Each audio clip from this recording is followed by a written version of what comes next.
اعوذ باللہ من الشیطان الرجیم، بسم اللہ الرحمن الرحیم۔ اسلام 24/7 میں آپ کا ہوسٹ سید نیسم رضا حاضر خدمت۔ ناظرین کرام، ہمارا ٹاپک، ہماری ٹرانسمیشن کا نام ویژن 2050 اور مکتب اہل بیت، اسی کے ذیل میں ہماری گفتگو جاری ہے اور ہمارے گیسٹ آپ سب کے بہت پسندیدہ، ہمارے بہت محترم آغا سید زیغم علی رضوی صاحب، آپ ریسرچ اسکالر ہیں اور ہمیشہ کی طرح سے آپ کے ساتھ گفتگو کر کے ہمیں بہت مزہ آتا ہے اور آپ لوگ بھی ناظرین اس گفتگو سے بہت استفادہ حاصل کرتے ہیں۔ آغا خیریت سے ہیں آپ؟ اللہ کا شکر، بہت شکریہ۔ میں اپنی پوری ٹیم کی جانب سے آپ کا ایک دفعہ پھر شکریہ ادا کرتا ہوں کہ آپ نے ہمیں ٹائم دیا۔ آغا، جیسے پچھلے قسم میں ہماری گفتگو جاری تھی، جو ہم نے ایک سوسائٹی کے حوالے سے بات کی تھی، وہ ہماری بات ادھوری رہ گئی تھی، اور جو کلچر ہم ڈیولپ کرنے کی کوشش کر رہے تھے کہ 3 فیکٹر ضروری ہیں۔ اکنامکس کا جو پارٹ ہوتا ہے بڑا اہم ہوتا ہے، اور جو اس اکنامکس کے ساتھ ساتھ ہم جو اس میں سیکیورٹی کے اعتبار سے، وہ سیکیورٹی کسی بھی اعتبار سے ہو سکتی ہے کہ کوئی بھی ہمیں باہر سے اٹیک نہ کرے، اور وہی کہ ہماری یوتھ سیکیور رہے، تو وہ سیکیورٹی کیا ہوگی، اور وہ جو بیسکلی جو اکنامکس کا پارٹ کس طریقے سے آئے گا؟ اعوذ باللہ من الشیطان الرجیم، بسم اللہ الرحمن الرحیم۔ دیکھیے، سب سے پہلے تو ہمیں ان تمام کے تمام عناصر کو، فیکٹرز کو الگ الگ سمجھنے کی ضرورت ہوگی۔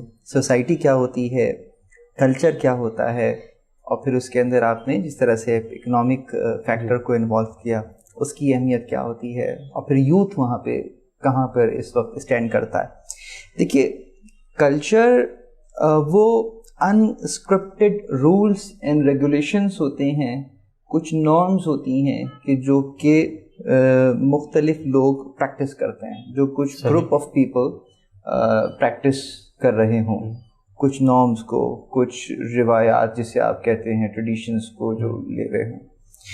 اور سوسائٹی کہلاتی ہے کہ جہاں there are some group of peoples living together having same interest۔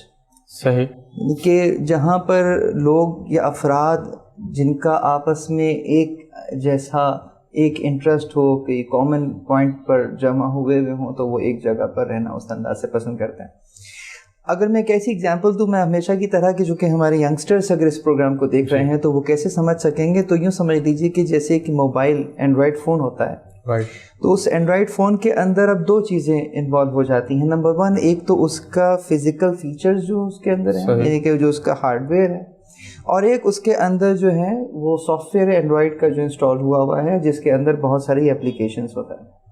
تو ہم یوں کہہ سکتے ہیں کہ جو کلچر ہے وہ سافٹ ویئرز ہیں، وہ آئیکنز ہیں کہ جس کے اوپر آپ کلک کرتے ہیں تو کبھی کچھ کھلتا ہے تو کبھی کچھ کھل جاتا ہے، اور وہ جو ہارڈ ویئر ہے وہ سوسائٹی ہے کہ جس کے اندر وہ تمام کے تمام ان کلچرز کو اڈاپٹ کیا جا رہا ہوتا ہے۔ تو یقیناً ان دونوں کا آپس میں بہت گہرا تعلق ہوتا ہے، یعنی کہ یقیناً اگر سوسائٹی ہوگی تو اس کے اندر کوئی کلچر بھی ہوگا، اور اگر کسی کلچر کو پریکٹس میں لے کر آنا ہوگا تو اس کے لیے پھر الٹیمیٹلی سوسائٹی کی ضرورت ہوگی۔ تو ان دونوں کا آپس میں یوں چولی دامن کا ساتھ ہو جاتا ہے۔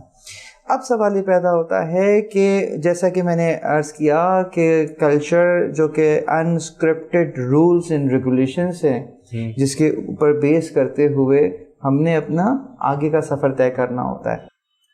سوال یہ پیدا ہوتا ہے کہ اس کی بنیاد کیا ہونی چاہیے، یعنی کہ وہ جو رولز ہیں، وہ جو ریگولیشنز ہیں، وہ جو نارمز ہیں، اس کی کوئی بنیاد ہوگی یا نہیں ہوگی، یا وہ کون ڈیسائیڈ کرے گا؟ ایگزیکٹلی، ہو ول ڈیسائیڈ۔ تو جیسے ہم نے پچھلی قسم میں بھی بیان کیا تھا کہ جو پروڈکٹ کا کریٹر ہے وہی ڈیسائیڈ کرے گا کہ اس کے لیے بیسٹ کیا چیز ہے۔ اب ہم دیکھتے ہیں، پھر رجوع کرتے ہیں اس پروڈکٹ کی طرف کہ کس چیز کو اڈاپٹ کیا جائے اور کس چیز کو اڈاپٹ نہ کیا جائے۔ صحیح۔ تو ہمیں ایک اصول نظر آتا ہے، اور وہ اس انداز سے کہ چونکہ ہمارے پاس وقت اتنا نہیں ہے کہ میں اس واقعے کے سیاق اور سباق کو بھی چھیڑ دوں۔ مسجد زرار کا واقعہ سب کو معلوم ہے، پروردگار کے گھر کے مقابلے میں ایک گھر بنایا گیا جو کہ وہ بھی مسجد تھی، اور ٹیکنیکلی گراؤنڈ پر دیکھا جائے تو مسلمانوں سے عموماً قریب کی مسجد تھی، ٹھیک ہے۔ وہ جو مسجد قباء ہے وہ ذرا دور کی طرف تھی کہ ایک پہاڑ کو تھوڑا کراس کر کے پھر وہاں جانا پڑتا تھا، ڈسٹینس کے اعتبار سے مہم تھا، لیکن یہ جو تھی یہ فیسلٹی وائز بھی اچھی تھی اور قریب بھی تھی۔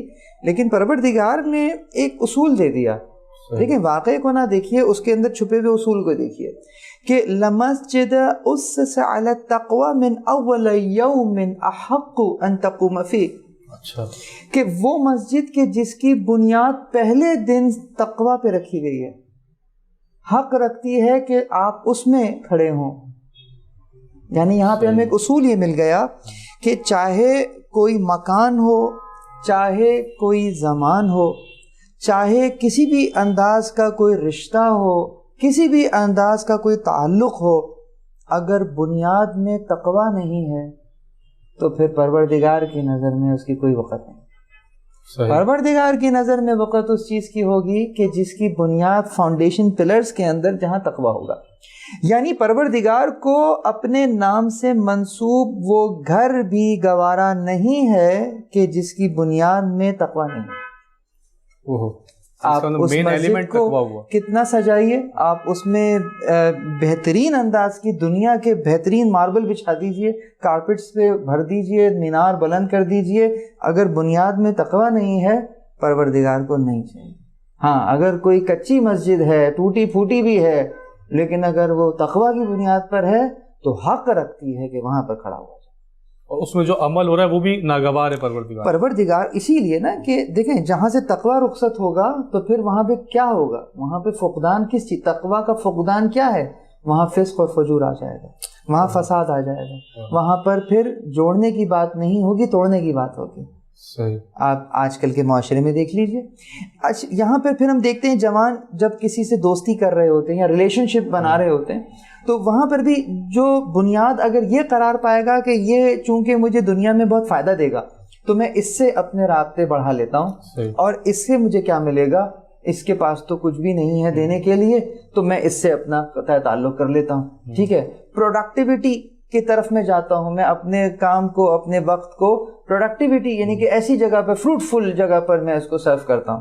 تو اس نظریے کو لے کر جو رشتے بنتے ہیں وہ پھر بلڈ ریلیٹیوز نہیں ہوتے، وہ فائنینشیل ریلیشن شپس ہوتے ہیں. صحیح. جہاں پر معاشی رشتے بنتے ہیں، پھر بھائی نہیں ہوتا، بھائی ایک فیسیلیٹیٹر ہوگا کہ اگر مجھے وہ پیسہ دے سکتا ہے تو پھر میں اس کے ساتھ ہوں گا، وگرنہ وہ میری لائبلٹی جب بن جائے گا تو اب وہ میرا بھائی نہیں ہے. اگر وہ رتبے میں یا مالی اعتبار سے ذرا کمتر ہے کوئی میرا رشتہ دار تو میں اس سے نظر چرا کے گزر جاؤں گا کہ کہیں مجھ سے کچھ مانگنا لے.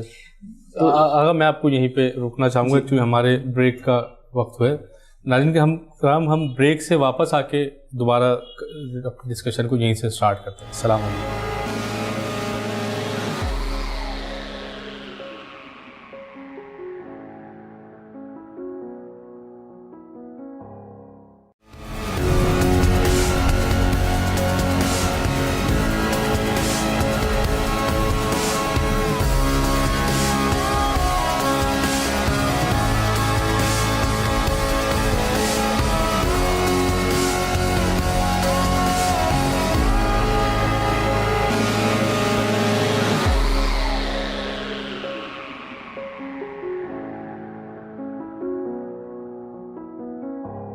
السلام علیکم ناظرین، ہم بریک سے واپس آئے. ہماری گفتگو جیسے جاری تھی، اگر جیسے آپ فرما رہے تھے استاد کا بھی اس پہ مجھے وہ شعر یاد آ گیا، صاحبان زر کو بڑا آدمی سمجھتے ہیں، کم زر مومن کو بس یوں ہی سمجھتے ہیں. تو وہی بات آپ نے میسم دیکھیں، بات اصل میں یہی ہے کہ ہمارے جو یہ صرف یوتھ کا مسئلہ نہیں ہے، اس لیے کہ کلچر ایک دن میں نہیں بنتا ہے. کلچر بنتے بنتے صدیاں لگتی ہیں اور وہ پھر نسلوں میں ٹریول کرتا ہے.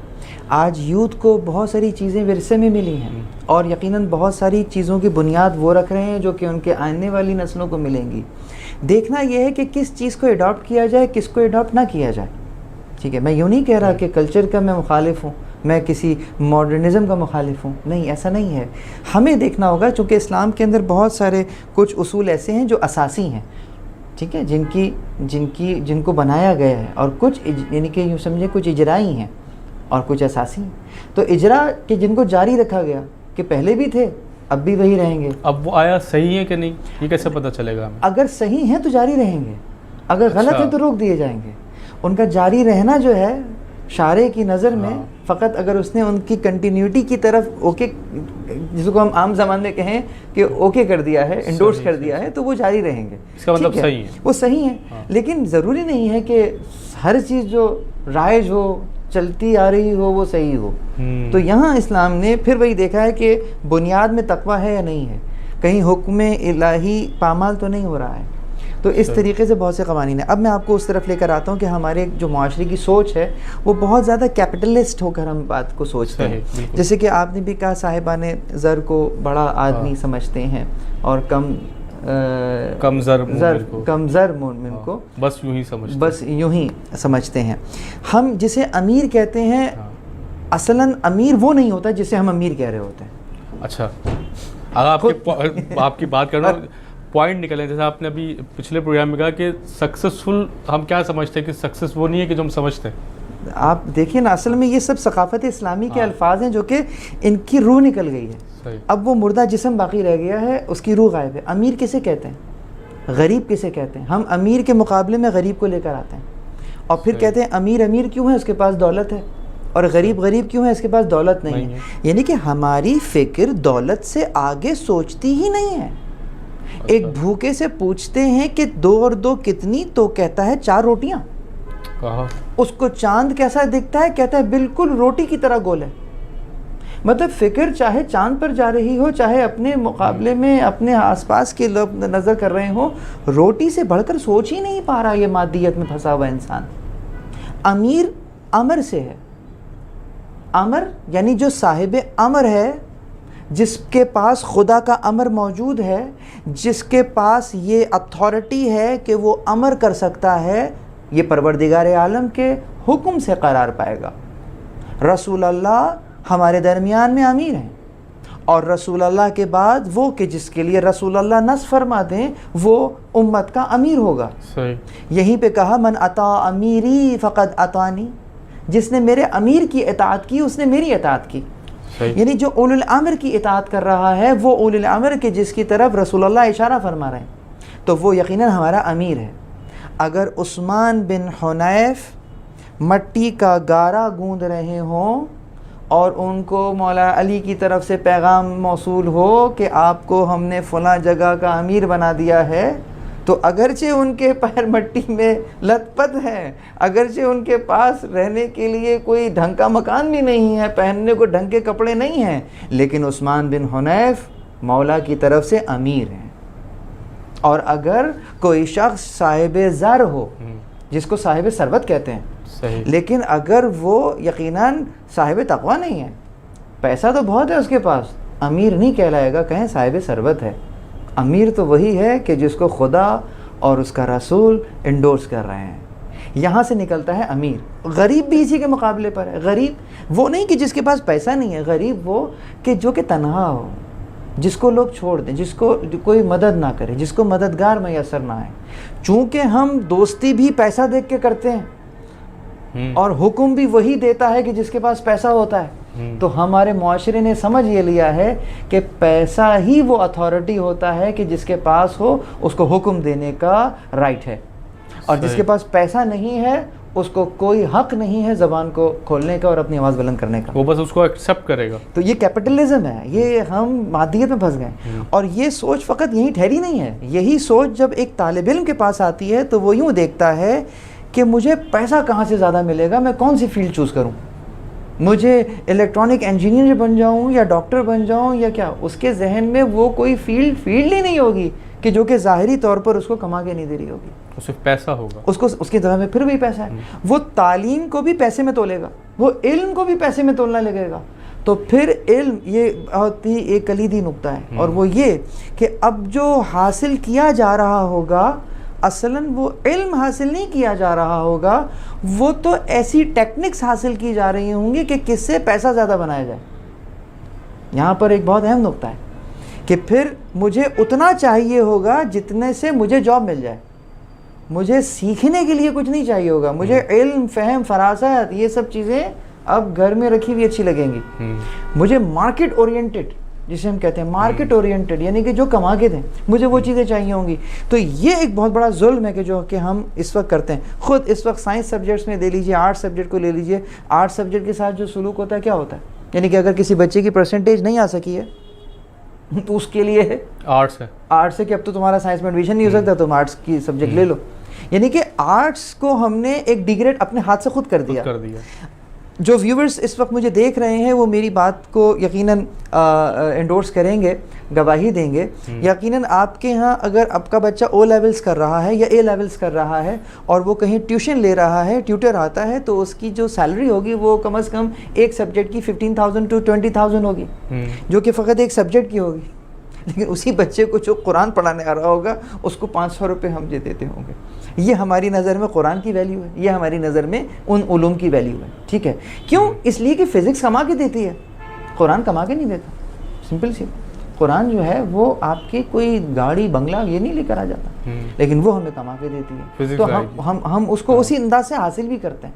یہ دیکھیے، تو ہم جہاں ڈیگریڈ کریں علوم کو بھی پیسوں اور دولت کی ترازو میں رکھ کر علم کو تولنا شروع کریں، تو پھر معاشرہ جو ہے وہ ایک معاشی رشتے بنانے میں تو کامیاب ہو جاتا ہے، لیکن وہاں پر خونی رشتے نہیں بنتے، دینی حمیت نہیں رہتی. فائنینشیل ریلیشن ہو گیا. یقین. صحیح. آغا آپ کا بہت شکریہ کہ آپ نے اتنی اچھی گفتگو کری، اور اس کو ہم انشاءاللہ اور کنٹینیو بھی کریں گے آگے جا کے، کہ یہ جو بگاڑ پیدا ہوا جیسے آپ نے ابھی بتایا کہ اب یہ خونی رشتے کے بجائے ہم فائنینشیل ریلیشن میں آ گئے، تو یہ بیسکلی بگاڑ کہاں پیدا ہوا اور اس کا سلوشن کیا ہے. ہم مطلب آبجیکشن تو کر دیتے ہیں کہ یہ چیز غلط ہے، بٹ ہم سلوشن کی طرف نہیں جاتے. تو بیسکلی ہم نے سلوشن دینا ہے لوگوں کو کہ آپ سلوشن کیا ہے اس کا. تو انشاءاللہ آپ سے اگلی قسط میں پھر ملاقات ہوگی. آپ کا بہت شکریہ. ناظرین کرام، اپنے ہوسٹ سید میثر مرزا کو اجازت دیجیے، اگلی قسط میں پھر حاضر ہوں گے ایک دفعہ. السلام علیکم ورحمۃ اللہ وبرکاتہ.